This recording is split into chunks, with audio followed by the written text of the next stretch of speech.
16 April. 1945. Radar picket station, north of Okinawa, East China Sea, USS Laffy DD. 724. Commander Frederick J. Beckton U.S. Navy 5th Air Fleet formations, launching from Kyushu. First light bleeds into a flat pewter sea. On the destroyer USS Laffey, the general quarters alarm rips down the passageways, and men run for stations, boots ringing on steel.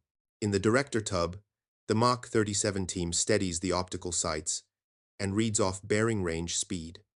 The air search scope shows multiple groups fanning in from the northeast. Controllers on the voice circuit attempt to pull combat air patrol closer, but the board already says what the bridge can feel in the wind: a mass is coming. Commander Frederick J. Beckton stands aft of the director and watches the mounts come alive. The twin 5-inch 38 dual-purpose guns traverse in a clean mechanical sweep. Loaders muscle fresh ammunition into the hoists. On each brass case, a new marking tells the story of the next few minutes. VT proximity, Fuze, a shock-hardened miniature radar that will trigger the shell when it passes near metal. The order is simple and without flourish. Open fire. The first attacker appears as a smear of movement over the wave tops, a single-engine aircraft throwing spray off the propeller arc. The director holds solution. The gun captain repeats the deflection. The first pair of 5-inch shells leave the muzzle with a rip that punches the deck plates, and a heartbeat lay to the sky in front of the airplane erupts. Not a contact burst on the target. A burst in space 10 yards off the fuse, having sensed the return spike and fired the charge forward. Aluminum skin peels back. A wing dips, and the aircraft cartwheels into the sea in a scatter of fragments. The crew does not cheer. The next range line is already set. Now the pattern builds. Second bogey, higher angle diving. Third, low and weaving. Fourth, a pop-up from sun glare that tries to plant a bomb down the destroyer's throat. 5-inch shells are going out in a steady cadence and bursting in staggered slant ranges that look to the eye like a lattice being drawn in the air. Below that lattice, 40 millimeters.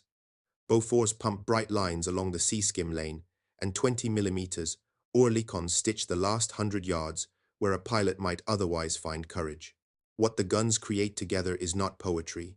It is a defended volume with increasing kill probability the deeper an attacker flies. The crew feels it in their bones as a change in odds. The air itself has become hostile.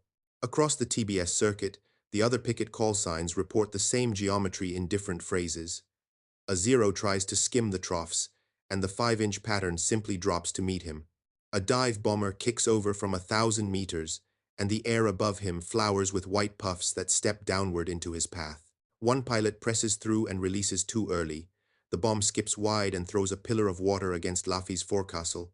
Another never reaches a clean release. He attempts to climb through the pattern, and the fuse finds him on the way up, punching fragments through oil lines and control cables. He rolls inverted and disappears into the haze. On deck, the language is practical and exact. Keep the solution steady, hold the stable vertical, do not chase with tracers, feed the mounts. The talkers call out angels and bearings with metronome calm. Hot casings clang against the non-skid. Powder smoke mingles with salt and the sour tang of burned paint. In the plotting room, men track bogies with grease pencil and watch the lines kink and fade. Every few seconds, a voice adds one word that keeps morale tied to method splash. The other side of the fight is visible only in glimpses, but the pattern is clear. The 5th Air Fleet has briefed multiple routes and tricks to beat American anti-aircraft fire, sea-skim approaches to mask in clutter, weaving climbs to spoil lead, multi-axis dives to split sectors, sacrifice runs to distract. All of those methods depend on either a human mistake in range setting or time pressure inside the gun crews. The proximity fuse punishes both. A near miss becomes a forward-fanged airburst. A slight range error becomes irrelevant. The Mk-37 director holds angles the way a vice holds metal. The lattice stays where the attacker is going, not only where he has been. Laffy will not escape untouched. Over the next 80 minutes, she will be struck and scarred her crew, fighting fires and plugging holes while the mounts keep working. But the reason the ship remains in the fight is visible in this first exchange at dawn. The destroyer is not throwing hope into the sky.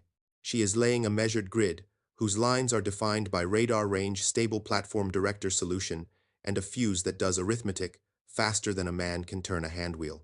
Japanese aircrews will later describe that feeling in simple language, a wall. From the deck of Laffy, it looks like bursts that hang in front of the bow in layers. From a cockpit, it feels like air that breaks airplanes. Here on this morning in April, the wall stands. 5. January 1943. Off Guadalcanal. Lunga Point. Approaches Solomon Islands. USS Helena. CL-50. With screening destroyers. Japanese Navy strike inbound from the northwest. Dawn begins as a bruise on the eastern horizon. The cruiser's wake is a thin white seam under a low ceiling. Lookouts on USS Helena hold binoculars against the salt wind and call the steady roll of the sea.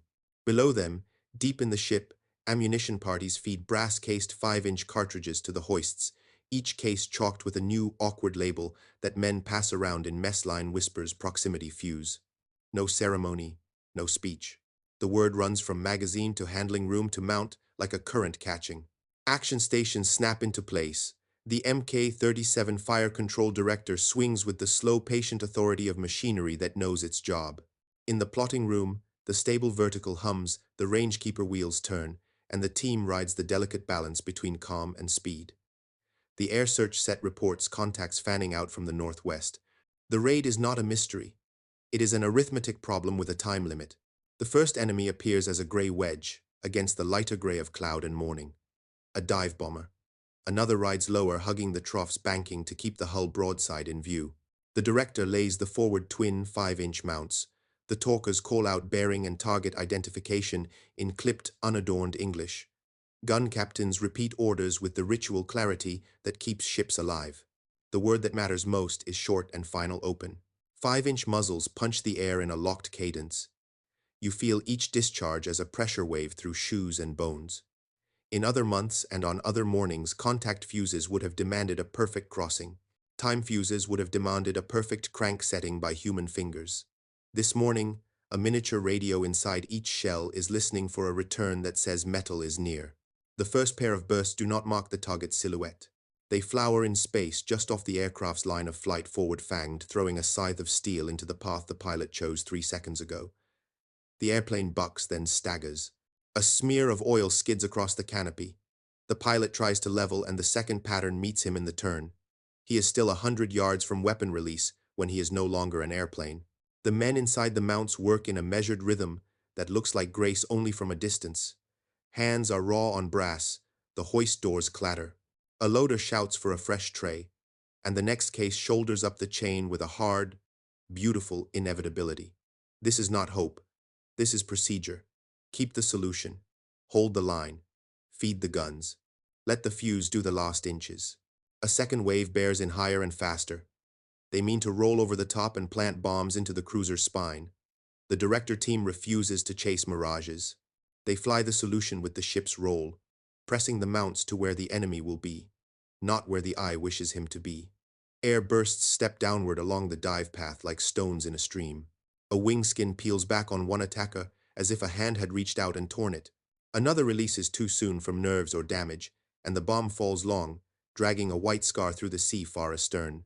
The low men try for the seam between big guns and light guns, where in older fights a pilot could gamble at sea skim height and trust to spray and luck. The seam is different now. 40mm Bofors dig a trench of tracer along the water. 20mm Oerlikons worry the last seconds like terriers. Above that, the 5-inch shells sow a lattice you cannot see until it insists on being seen as smoke puffs and shrapnel trails and broken airplanes. On Helena, the sensory record becomes the doctrine in miniature. The radar range is live, not guessed. The director solution is held, not hunted. The stable vertical keeps guns on, not near. And when a good round passes, near a target that would have survived a miss by a yard, the fuse thinks for a fraction of a second and turns nearness into destruction. A petty officer who has watched too many raids lean the wrong way leans back from the sight and says nothing at all. He only lifts a hand for the next tray. The fight broadens. Destroyers in the screen take their own bites from the approach lanes, their directors snapping in concert with the cruiser's rhythm. A bomber slants across Helena's bow, a profile any gunner has seen in nightmares. The timing once required a miracle. The timing now is a volume. Bursts bracket the line of flight before the dive steepens. The airplane enters a cloud that was not there a second ago and emerges as pieces. Up in the bridge wings, the air smells like powder and warm oil. The sea glitters with things that should not glitter, torn bright out of other machines. In the magazine, the air tastes metallic and hot. Men speak in nouns and numbers and verbs without color. Bearing, range, elevation, splash. The novelty is already half gone by the time the last attacker turns away trailing smoke. It will be scuffed into routine by the time the ship leaves these waters. That is the important part. Technology is a headline for a week. Procedure is a habit forever. When silence falls, it is not silence. It is the creak of decks, the hiss of the phones, the thud of casings being policed, the mutter of men who have learned a new truth by doing it at speed. They do not call it a wall yet. They call it good fire. But from this morning forward, across this ocean and all the way to the Ryukyus, the men who fly into these grids will find the word the sailors do not need. They will call it a wall. 16 April 954 Okinawa Radar Picket Line. East China Sea Operation Kikusui-T by 5th Air Fleet. USS Lafay DD 2224 engaged. USS Pringle DD a Fought 22 lost. The sea is the color of solder and smoke hangs in sheets. The picket ring has lived with this rhythm for days, counting the waves as if they were tides. A controller on a destroyer minesweeper calls fast groups from the northeast. Another voice stacks angels and bearings with the calm of a man reading numbers off a clock. Over Kyushu briefings have wound down to short words and hand taps on maps. Over the picket stations, the words are even shorter. Bearing, range, engage. On USS Laffy, the morning has already torn paint and flesh. Fires have been beaten flat, and hoses serpent across deck plates, still slick with fuel. Men are back at guns with blistered hands and blackened sleeves. The 5-inch crews do not speak about courage. They speak about solution. The MK, 37 director, breathes in the ship's roll and breathes out an angle. Hoists feed cartridges, stenciled VT, and the miniature radios inside those shells wait without nerves, measuring distance, with an indifference that men cannot match. A new rush comes in broken ladders. The first string tries the sea skim lane, hoping that clutter and spray will hide the last 100 yards. The 5-inch lattice descends to meet it. Bursts step down the glide like treads. A zero waggles in ground effect and flies into a white flash that was not there when he chose his line. The engine coughs oil. The airplane lays over into the sea without drama. A second string angles high to make a pop-up dive, counting on timing to beat the drives.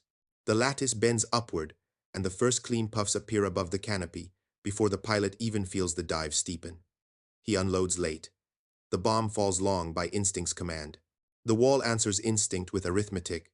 Reports pile across the voice net. Pringle has taken fatal hits. Other destroyers have been set ablaze and then saved by crews who know the drill, isolate, counterflood, keep the mounts fed, do not let the pattern collapse. Far astern, the transports and carriers ride in relative quiet that feels like an undeserved gift. That quiet is bought here at thin stations where radar must see first, where doctrine must work under shock, and where a fuse must turn a miss into a kill without any human hand turning any last-minute wheel. On the other side of the fight, the 5th Air Fleet's plan is not simple, but it is understandable. Mass and confusion are weapons. Split axes to dilute sector fire, pair decoys with strikers, put escorts to claw at combat air patrol. In other months and other waters, something in that mix might have broken open a lane. Here the system is too tight. Radar warning gives seconds. Directors turn those seconds into angles. Stable verticals translate a heaving deck into a steady gun. The proximity fuse removes the last dependence on perfect human setting. A pilot sees smoke ahead of the nose and trims a breath to the left. The smoke moves left with him. He rolls a fraction right to open a seam. The seam is already filled with the next pair of bursts. In the ready rooms on Kyushu, days earlier, the old hands told the young ones that American fire could be beaten by nerve and angles. They spoke from memory of barrages, where the right weave carried a man through to release, where you could feel the thump of fragments and still press the switch and see the ship grow inside the windscreen. In April, off Okinawa, memory fails. The men who fly these runs now feel the wall as something fixed in space. They speak about it later in simple terms. The fire is not only around, it is ahead. it is where you will be. A Japanese dive bomber shoulders down a perfect line and holds the sight on the destroyer's foremast. He has done this before in other seas. Bursts mark the line down to him like a procession. He tries to ride through the pain in the hands and the hammering of fragments. Oil washes the windscreen in dark strokes, the nose wobbles, and the sight leaves the ship. He presses anyway and feels the release as a relief and a failure in the same breath. The splash is far short. He hauls for sky that is no longer there, and the next burst takes the tailplane away with a neat, brutal economy. From a deck, it looks like an enemy cut in half. From a cockpit, it feels like the air has teeth. On Laffy, the crew watches one more attacker bore in from cloud shadow. The 5-inch battery is already stitching the invisible path with timed space bursts. The Bofors rakes the last 100 yards, the Oerlikons chew the final 20. The ship still takes hits this day. Fire blooms orange where there should be gray. Men carry wounded through smoke. But the math of survival has changed since other islands in other years. Where once a single good run could leap a guessed pattern, now a dozen runs break on a volume that is shaped by radar and held by steel, and decided by a glass bulb inside a spinning shell. In August and September, interrogations in Tokyo will put formal words to the thing felt in these minutes. Aircrew officers will describe barrages that seemed to stand still in air layers that punished any correction patterns that made accurate release improbable and a second pass unlikely. Sailors on destroyers will read those words and nod without surprise. They learned the same truth here, with burned paint under their nails and the taste of powder in their mouths. They did not need a name for it to use it. The men who flew against it gave the name that stuck: a wall. 19 June, 1944. Philippine Sea Central Pacific Fast Carrier Task Force screen cruisers and destroyers under radar control. 5-inch batteries with VT proximity fuses Mach 37 directors, Mach 12, and Mach 22. Fire control rather. Midday glare bounces off a deck that smells of hot paint and salt. In the director tub, a fire controlman traces a triangle of grease pencil and keeps one hand on the trainer's wheel, riding the roll as if it were a living thing. The air search set has called raid bearings in layers. The voice circuit passes ranges like a heartbeat. The job is not to be inspired. The job is to turn data into angles and let the system do what the system was built to do. At the mounts, the 5-inch gun crews work in a rhythm that could carry a ship through a week of hard weather. Brass cases thump into hoists, powder bags hiss, breech blocks slam shut with the clean finality of a door that means it. The marking on these cases signals the quiet change that will define the day. VT. Each nose holds a shock-hardened miniature radio, a little transmitter and receiver waiting to hear the world echoed back. A spectral tripwire is being loaded into steel. The first formation comes on like a row of nails hammered across the horizon, sunlight flashing off wings. The director steadies. The rangekeeper wheels spin. The stable vertical holds the mount line, even as the ship lunges. The order is given. Open fire. The 5-inch battery answers in a measured cadence that shakes plates and teeth. The shells streak out into a geometry that exists in the director crew's heads before it exists in the sky. In other years, a slight range error would have meant white puffs blooming behind a weaving airplane, empty thunder, talking to empty air. Now the air itself has been given a brain. The fuse listens and decides in a fraction no man can see. Bursts flower not on the target but near it, forward-fanged, timed by the echo of metal. It is a small decision multiplied by hundreds of shots, and it changes the slope of survival. Below the upper lattice, the 40 millimeters, Bofors strobe the sea lane with a ragged seam of tracers that makes low-level runs expensive. The 20 millimeters Oerlikons worry the last seconds, where hands and nerve once carried a pilot across a guessed pattern. Together, they fill a volume. The point is not a single perfect hit. The point is to make the approach corridor itself hostile, second by second, yard by yard, until a steady run becomes statistically impossible. The pilots who try to ride the troughs find the 5-inch bursts stepping down to meet the propeller arc. The ones who pop for a steep dive find the lattice bent upward to greet them, range errors forgiven by a fuse that does its own arithmetic. On the plotting table, the picture looks like order imposed on violence. Tracks fan in, sectors assign, combat air patrol claws at the edges. Each picket or screening ship carries a share of the grid. The radar gives time. The director turns time into aim. The mount makes aim into fire. The fuse turns near into lethal. That chain is the wall. Break any link, and the wall opens. Keep the chain clean, and the wall hardens with every round. The men inside the mount speak in nouns and numbers. Bearing, range, deflection, elevation, splash. They do not need metaphors because the results show up as fewer bombs with correct angles and more attackers that come apart before they can try again. A loader whose palms are raw from hot brass looks out through the mount slit in a lull and sees the path ahead of the bow marked not by guesses but by behavior. Bursts where airplanes will be, not only where they were. He feeds another tray without comment. Across the ocean, the same method is being taught in harsher terms. In Kyushu ready rooms months later, aircrew officers brief the routes to Okinawa and describe the last mile with a flatness that sounds like respect and feels like resignation. Sea skim runs to beat radar clutter, weaves to spoil aim, split axes to dilute sector fire. Those are good ideas when the man at the fuse setter is fallible and the director is chasing rather than holding. Against a lattice that corrects itself in flight, they are less than they were. A pilot who trims to slip between puffs finds the puffs trimming with him. A wing that once could carry damage long enough to deliver a weapon now bleeds out control in the path of a second airburst. Back on the cruiser, the battle runs through phases like a machine changing gears. First contact, long-range 5-inch, mid-range 5-inch plus Bofors, close-range everything. In the brief breathing spaces, the crew polices hot casings and resets counters that have run down under shock. Smoke lies flat, then peels away on a shift of wind. The voice circuit never stops. Bearing, range, splash. The rhythm is not romantic, but it is how a task group survives a day like this. By evening, the sun drops into a sea that looks hammered flat by fists. The logs tally fewer bombs released at correct parameters and more attackers broken up early. That is not luck.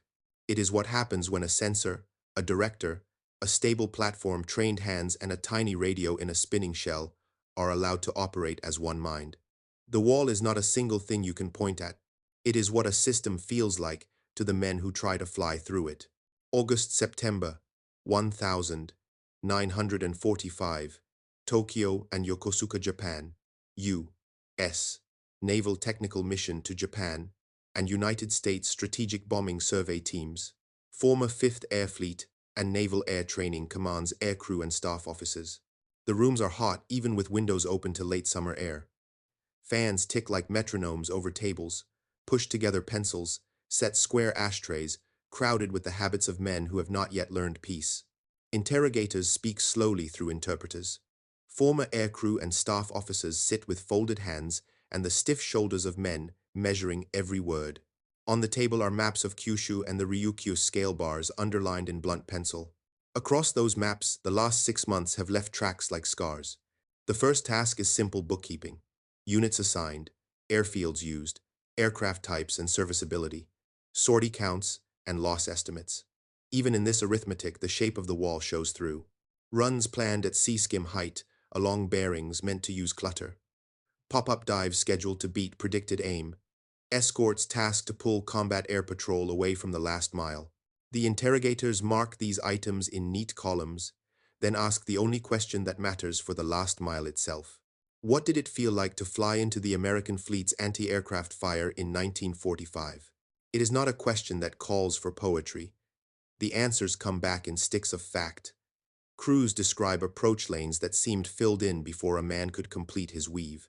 They describe strings of bursts that did not wait for them to steady, that stepped downward into a dive path and upward into a pop-up that slid left or right, as if the puffs were linked to the control stick. They talk about oil on canopies, and a control column that went slack with the target still a thumbnail on the windscreen. They talk about weapons released early by nerves or by damage, about bombs that fell short or wide because the last half-second was taken from them by fragments. They do not lean on metaphor. They use the simplest sentence available. It was impossible to cross. The interrogators press for mechanism because mechanism can be turned into training and doctrine. The picture that emerges matches what sailors on picket stations knew with burned paint on their sleeves. The men in these rooms did not meet only gunnery. They met a chain. Early radar, warning that bought seconds. Directors that held angles through sea and shock. Stable platforms that turned a heaving deck into a steady line. 5-inch shells tipped with miniature radios that turned a near miss into a forward-fanged airburst. 40mm Bofors that dug a trench of tracer along the sea. 20mm Orlikons that worried the last seconds until there were no last seconds left. The chain did not forgive a human range error. It did not need the perfect hand at a fuse setter. It removed that last dependence on luck. A staff officer traces with one finger the routes briefed for Kikusui waves in April and May. Here a low approach from the northeast. Here a split axis from the northwest paired with a high cover. Here a late turn designed to throw off timing. He taps each line and then opens his hand as if to let it fall away. He says that methods that once worked against time, fuses, and guesswork did not work against a defended volume that listened to the echo of metal and detonated at the right yard. He does not know the circuitry. He knows the feeling. You correct a hair left. The bursts are left with you. You correct a hair right. They are right with you. You climb because the low lane is plowed by tracers. The first pops appear above the canopy as if they had been waiting there for minutes. The men with notebooks turn these accounts into notes about probabilities and procedures. They map loss clusters against picket station layouts. They map weapon release points against ship tracks. Patterns appear that are not surprises to anyone who has stood in a director tub or bent over a plotting table. Where warning was longest and sector discipline tightest, there were fewer correct releases and more attackers broken up outside the last ring. Where a station was thin, or where smoke and weather chewed the range, picture the wall opened in seams and ships paid. But even in those gaps, the wall did not vanish. It simply thinned. The difference between thin and gone is what a proximity fuse gives to a fleet that can hold a solution. For a moment, the room forgets reports and remembers men. A former pilot, younger than his eyes, describes watching a friend's aircraft enter a lane of air that did not exist a second earlier. He says there was no sense of flying through a pattern thrown by guess and courage. There was only the feeling of flying into something fixed in space. He lifts one hand without looking at it and shows the motion of a small correction on a control stick. Then, he places the hand flat on the table as if to say that the air itself pressed back. The recorders do not underline that sentence. They do not need to. It has already been written in the logs of ships that counted splashes, and in the journals of men who passed brass cases hand to hand. The wall was not a rumor or a boast. It was the physical result of a mature chain from first radar return to last airburst. In different rooms across the city, different officers and aircrew use different words. The meaning is the same. The American fleet's anti-aircraft fire in 1945 created a corridor that punished any correction and made accurate release improbable. A second pass was seldom an option. The term that spread in ready rooms did not come from engineers. It came from the only classroom that mattered in that season, the sky over the picket line. By autumn, the notes are typed, bound, and filed. They will become annexes and handbooks and quiet cross-references in schools where men will learn how to keep a chain intact under shock. The room's empty. The fans tick on. Outside, a harbor lies still under a new flag. Inside, a sentence remains that needs no banner. It was impossible to cross. 25 May 1945, Okinawa, radar picket line, East China Sea, Kikusui, IX and X period, destroyer screen, holding lanes for transports and carriers. Late May arrives with a sky the color of sheet zinc and a sea patterned by long swell. The picket stations have learned the rhythm by now. First the far bearings, then the stack of angels, then the silence. That means everyone is busy doing the same math. In this season, the wall does what it was built to do, but the wall is not a spell. USS Drexler goes down fast after 2 hits in minutes. Other ships take bombs or flaming wreckage and carry the scars home. The lesson is not that proximity fuses make a fleet invulnerable. The lesson is that across weeks, the defended volume strips accuracy from most runs and time from most pilots. And that is the difference between an invasion starving offshore and an invasion that keeps moving. On a good day, the chain is complete. Early radar buys seconds that feel like a gift. Directors hold solutions through spray and shock. The stable vertical irons the deck into a steady line. 5-inch shells with miniature radios listen for the echo of metal and fire when near is enough. 40mm Bofors cut a trench at the waterline. 20mm Oerlikons worry the last yards. Combat air patrol claws at the edges, and forces approaches into the teeth of the lattice. You can hear it as a tempo, long range 5-inch, then 5-inch plus Bofors, then everything. When the tempo holds, release points shift wide or short, and the sky pays the bill before the deck does. On a bad day, weather chews the picture, and smoke lies wrong. A jamming stutter rides the phones. A mount jams hot, or a hose bursts, or a director loses a tube and needs a swap while the ship is already taking spray across the bow. Even then, the lattice rarely vanishes. It thins. A pilot who would have given up a run at 900 meters now gets closer, but the bursts are still there to meet him when he steadies. If he breaks through the last seam, he does it with a cockpit that smells of hot oil and a canopy that will not clear, and the release is more hope than aim. Some of those hopes land. Many do not. Men talk through the gaps between waves and discover that their language has changed. Before, a gunner might have spoken about catching a perfect crossing shot, about seeing a bead hang on a wing root. Now he speaks about holding a solution and feeding a volume, about building the grid faster than the enemy can solve it. In the director tub, a fire controlman watches the stable vertical settle after a hard roll and understands something that will live in him long after. This ocean is behind him.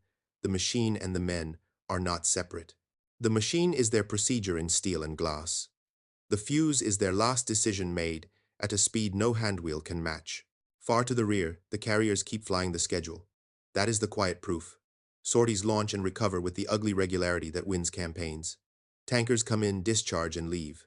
Transports land cargo in a rhythm that turns maps into facts ashore. None of that would be true if the picket ring were a sieve.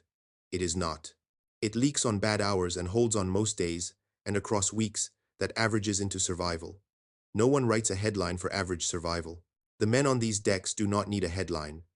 They can count. When June rolls over the sea, and the last Kikusui wave becomes a line in a notebook, the pieces of the chain return to their bins and benches. Tubes are swapped. Fuze stocks are inventoried. Mount bearings are flushed and packed. Reports are typed and filed. In arsenals and laboratories, men go back to the long work of turning hard lessons into routine.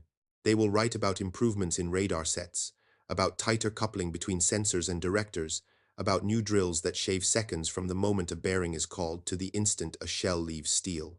Inside those memos, the proximity fuse appears as one item in a list, a clean paragraph between others. That is not an insult. It is the highest compliment the fleet can pay a tool. The fuse moved from secret to standard. Standard is how wars are actually won.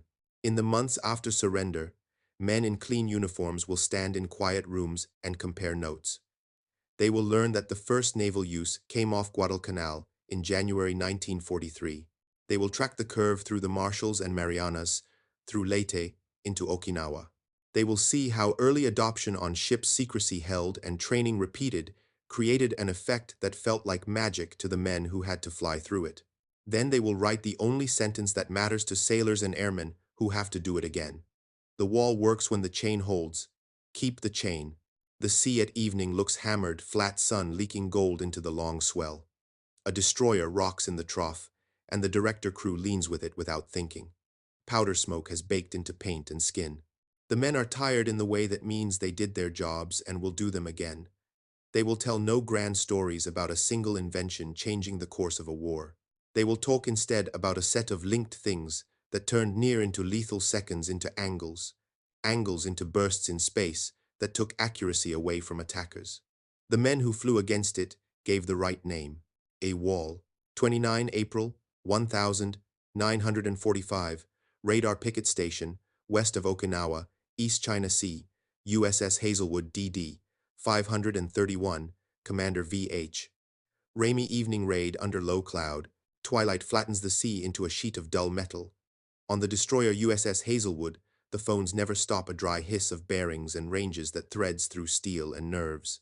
The day's earlier alarms have left powder soot on sleeves and a lace of salt across the director optics. Men at the mounts have the look that comes after long hours, eyes narrowed, mouths set, hands moving by drill. The Mk-37 director tracks a smear of movement pulled out of clutter by practice and patience. The rangekeeper hums. The stable vertical irons the ships roll into a line the guns can trust. The word comes across the talkers with no drama. Open fire. 5-inch muzzles stamp the evening with a measured beat. The shells are tipped with proximity fuses miniature radios coiled to listen for metal and decide within inches. Out ahead of the bow, at slant ranges that a man cannot truly feel, bursts begin to flower where targets are about to be, not only where they were. The first attacker jinks in a shallow weave, trying to pull the pattern wide. The puffs slide with him close enough that the airplane's skin shakes and peels, close enough that the pilot lowers a wing by instinct, and the sea takes him without time for a clean release. In the mount, the loaders do not watch the splash. They watch the next bearing. A second bogey darts out of a squall, like a fish from under a rock. The Beauforts dig a trench of tracers along the wave tops. The Oerlikons worry the last seconds where only nerve used to live. Above that seam, the 5-inch grid bends down the glide. The pilot feels the canopy pop with oil and sees a white flash where sky should be. He hauls to unload. The bomb drops short, slaps the water into a pillar and falls away. Hazelwood shudders wet with spray but uncut. The rhythm stiffens. The crew feels the thing they have learned to trust. The volume is hostile. Then the break in the picture happens the way breaks always do. It is not a failure of courage. It is not a moral. It is a wedge of weather and timing and a human mind making a choice inside a narrowing set of options. Low cloud swallows a bearing for seconds that feel like minutes. Smoke from earlier bursts lies wrong across the wind and eats the range picture. A mount pauses for a hot jam and is back in seconds that matter too much. Into that seam, a new attacker, shouldered down, nose steady wing roots, shuddering under fragment strikes that do not quite take the airplane apart. On the bridge wing, a lookout points with 2 fingers and does not need to say a word. The pilot commits. The director team holds the line and drives the mounts through the ship's roll with a steadiness that would win the moment 9 times out of 10. This is the 10th. The lattice is there, stepped downward into the dive path, slanted left to match the drift. It tears at the airplane. It does not erase it. The weapon comes free at a height where a human heartbeat and a machine's last-inch decision sit on the same knife edge. Impact is not a sound at first. It is a pressure that runs up through steel and bone-folding seconds into an instant. Fire lifts where air should be. Men go to the deck and then up again without thinking, because the chain that built the wall also builds the recovery. Isolate, counterflood, fight the fire, keep the mounts fed, if there is a mount to feed. In the spaces below, hoses thrash and smoke rolls in low hot sheets. On the bridge, the world narrows to orders that turn damage into tasks. Kill the power to the shorted run. Shift control. Get the wounded aft. Keep the solution if the gear will answer, if it will not pass the sector, and make the rest of the grid hold. Hazelwood lives in that hour by the same arithmetic that carried ships through better ones. The proximity fuse does not write miracles into sky or steel. It writes probability. Most runs that would have made accurate release in another year break on the lattice. A few under weather and shock and the fatigue of men and metal punch through enough to hurt. The difference between a fleet that keeps its schedule and a fleet that bleeds out on anchor is written in those odds across weeks, not in 1 hour's luck. That is the part sailors understand when the smoke clears and the counting begins. In the quiet that follows, the ship does not feel quiet. Steel ticks as it sheds heat. Pumps thrum. Men wipe powder smoke off wet decks with the heels of their hands and find that it does not quite come away. The talkers' voices drop a key but do not stop. Bearing. Range. Sector clear. Next relief on the hoists. A petty officer checks the racks and runs his knuckles along brass until they come away clean. In the director tub, a fire controlman stares for a breath at the stable vertical and knows with the private certainty that comes only after shock that the machine did everything it could because the men fed it everything they had. Far astern, the carriers keep flying a schedule that looks ordinary on paper and felt impossible in winter. The transports land cargo that turns into fuel and shells and food ashore. Tankers steam out empty and steam back full. None of that can happen if picket lines become holes. They did not. The wall held often enough, long enough to make a campaign move while being hit. That is not a headline. That is the work. When the log for the watch is signed, the language is the same as any other day because that is how sailors keep faith with reality. Rounds expended, contacts engaged, splashes observed, damage recorded, lives named. There is no claim that a single invention changed the course of war. There is the record of a chain that turned near into lethal and seconds into angles, and a note in the margin every man can read without words: keep the chain intact.